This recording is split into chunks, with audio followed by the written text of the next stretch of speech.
मी अस्मिता शिवदास कांबळे, जिल्हा परिषद माजी अध्यक्ष धाराशिव। आज खूप दिवसानंतर म्हणजे उमेद अभियान आणि आमच्या सगळ्या जुन्या मैत्रिणींना भेटण्याचा योग आपल्या इथल्या विक्री प्रदर्शन कार्यक्रमाच्या निमित्ताने आला।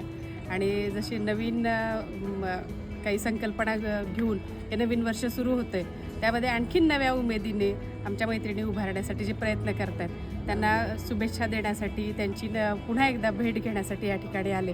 आणि आम्हाला आणखीन उमेदमध्ये आणखीन एक मैत्रीण नवीन भेटल्या वनिताताई डोंगरे।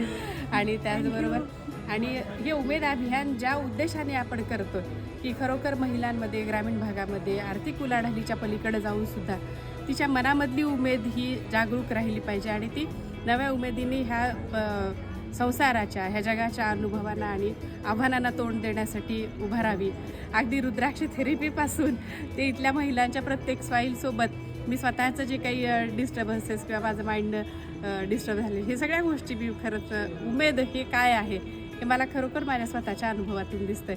आणि ही खरेदी म्हणजे फक्त आर्थिक उलाढाल नाही, खरोखर एका मैत्रिणीने, एका बहिणीने एका दुसऱ्या बहिणीची केलेली मदत आहे। आणि ह्या उमेद अभियानाला खरंच मी खूप खूप शुभेच्छा देते आणि ही उमेद अशीच कायम राहावी अशी माझी मनापासून सदिच्छा।